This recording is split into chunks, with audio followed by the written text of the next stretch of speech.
Una delegazione composta da un deputato del CDU tedesco e in particolare di italo-tedeschi in visita oggi a Favara per fare del bene. Ha uno scopo benefico, particolare significato ed importanza perché insieme memori dell'esperienza che tanti nostri conterranei hanno vissuto di emigrazione si sono messi insieme per poter gestire con senso di volontariato, di solidarietà nei confronti dei tanti che oggi hanno bisogno come nel passato hanno avuto bisogno loro.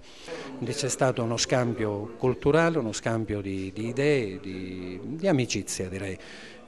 La nostra città è particolarmente legata a Saarbrücken e alla Germania, così come a tante altre nazioni europee che nel dopoguerra ci hanno così amorevolmente accolto e noi abbiamo avuto l'opportunità di inserirci in quei contesti e di poter lavorare e avere un futuro. Una buona idea è quella di comporre una delegazione di favaresi in visita ai nostri compaesani, ma per ricambiare una visita di cortesia anche di natura istituzionale, perché ritengo che sia particolarmente importante intrecciare questi rapporti e questi scambi socioculturali. Ho visto la felicità, la contentezza dei nostri compaesani, dei nostri conterranei, perché essere ben accetti nel luogo straniero è sicuramente un obiettivo molto importante, poter vivere integrati in quel contesto, così come noi cerchiamo di fare nel nostro piccolo con i tanti bisognosi, con rifugiati politici, extracomunitari,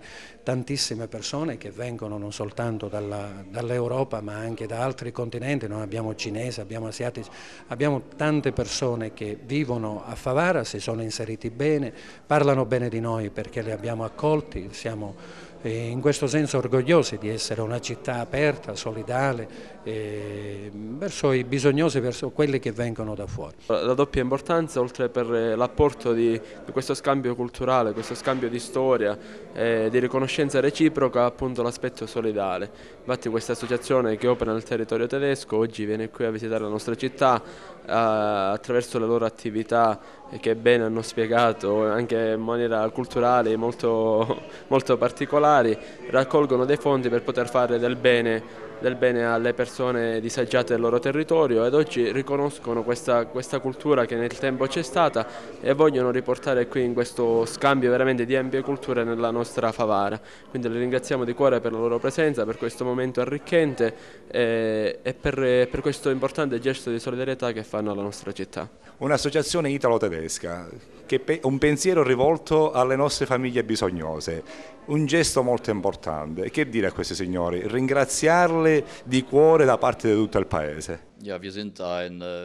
Siamo un'organizzazione dei italiani e dei tedeschi che siamo alla parità e la nostra organizzazione si dedica ad aiutare famiglie o istituzioni che hanno bisogno e l'idea è nata dal signor Vinciguerra dove che noi tutti l'abbiamo accettata e con il nostro presidente il signor Marsili dove siamo orgogliosi con un po' di poter aiutare. Abbiamo portato una piccola somma dove pensiamo che anche questa piccola somma potremmo aiutare e siamo orgogliosi che ci avete accettato. Lei è stato l'artefice di questo incontro, anche in Germania avete seguito le vicende, le tristi vicende che si sono. L'abbiamo visto in televisione, ne abbiamo sentite, essendo che io sono un favarese, no? Queste cose insomma a me mi dispiacciono. E io sono stato l'iniziatore, diciamo, ho aperto le porte, un aggancio per questa associazione di far portare un'offerta